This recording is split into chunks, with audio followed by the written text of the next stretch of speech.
Hi friends, இன்றைக்கி எங்களுடைய morning routine தாங்க பார்க்க போகிறோம். இது எங்களோட ரொட்டீன் மட்டும் இல்லைங்க.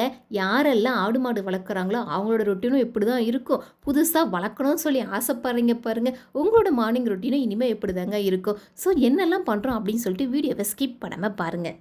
காலையில் வழக்கம் போல் மாடு கணக்கில் தவிடு தண்ணியை வச்சுட்டு சாணியுமே அள்ளி கொட்ட ஆரம்பிச்சாச்சுங்க.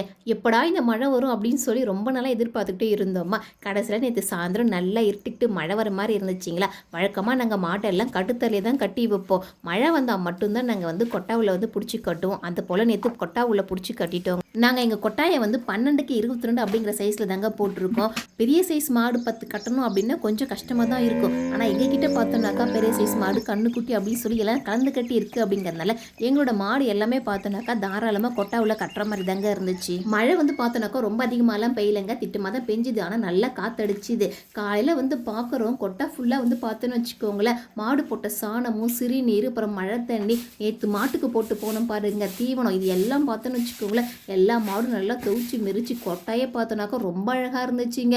என்னடா இது அப்படின்னு சொல்லிட்டு ஃபஸ்ட்டு மாட்டெல்லாம் ஓட்டிட்டு போய் கடுத்தரையில் கட்டிட்டு சாணியெல்லாம் அள்ளி போட்டுட்டு பெருக்கி க்ளீன் பண்ணணும் அப்படின்னு சொல்லிட்டு முழு மூச்சாக பார்த்தோன்னாக்கா அந்த விதங்க செஞ்சுட்டு இருந்தோம். இந்த மழைக்கே இப்படி இருக்குது, இன்னும் ஐப்பசி காலத்தில் நிறைய மழை பெய்யும், அது வேற விடாமல் பெய்யும். அப்போல்லாம் என்னடா பண்ணுறது அப்படின்னு சொல்லி யோசிச்சுக்கிட்டே இருந்தோம். சீக்கிரம் பார்த்தோன்னாக்கா இதுக்கு ஏதாவது ஒரு வழி பண்ணணும் அப்படின்னு சொல்லிட்டு பால் கறக்கிறதுக்கு போயாச்சுங்க. பால் கறக்கிற இடம் கூட பார்த்தோன்னு வச்சுக்கோங்களேன் ஃபுல்லாக சேறு சகதியமாக தான் இருந்துச்சு.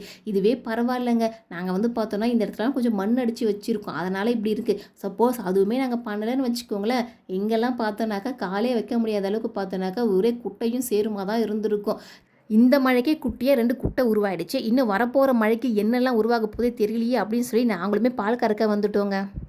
நீங்களும் மாடுலாம் வளர்க்குறீங்க அப்படின்னாக்கா மழை நாள் வரதுக்கு முன்னாடியே பார்த்தோன்னாக்கா என்னென்ன முன்னெச்சரிக்கையெல்லாம் பண்ண முடியுமோ எல்லாமே ரெடி பண்ணி வச்சுக்கோங்க. அதாவது ப்ராப்பரான கொட்டா போடுறது, மாடு கட்டுற இடத்துல பார்த்தோன்னாக்கா நல்லா மண் அடித்து வைக்கிறது, மாட்டுக்கான தீவனத்தெல்லாம் பார்த்தோன்னாக்கா நல்லா ஸ்டோர் பண்ணி மழை தண்ணி படாமல் சேகரிப்பது அப்படின்னு சொல்லி எல்லாமே முன்கூட்டியே பண்ணி வச்சுக்கோங்க. அப்படி இல்லைனாக்கா மழை நாள் ரொம்ப கஷ்டப்படுவீங்க.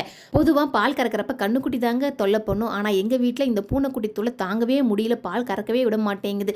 நீ அமைதியாக இருந்தால் தான் பால் கறக்க முடியும்னு சொல்லி அதுக்கிட்ட பேசுகிறதே பாதி எனர்ஜி போயிடுது. ஒரு வழியாக பாலெல்லாம் கறந்து முடிச்சுட்டு பூனைக்குமே பாலெல்லாம் ஊற்றிட்டு மாட்டுக்கெல்லாம் தீவனம் போடலாம் அப்படின்னு சொல்லி வந்துட்டோங்க.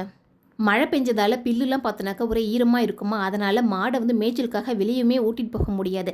அதனால் நம்மக்கிட்டே இருக்கிற வைக்கலை போடலாம் அப்படின்னு சொல்லிட்டு தாங்க இப்போ நாங்கள் வைக்கக்கட்டை உருட்டி எடுத்துகிட்டு இருக்கோம். நாங்கள் பார்த்தோன்னாக்கா எங்களுக்கு மழை நாளைக்கு தேவையான வைக்கல் எல்லாமே வாங்கி இந்த மாதிரி தார்பாய் போட்டு ஸ்டோர் பண்ணி வச்சுருக்கிறோம். இந்த மாதிரி வச்சோன்னாக்கா மழையில் பார்த்தோன்னாக்கா நம்மளுடைய அந்த வைக்கக்கட்டு நனையாது. ஸோ மாடுக்கு பார்த்தோன்னாக்கா தீவனமாக கொடுக்க ரொம்ப ஈஸியாக இருக்கும்.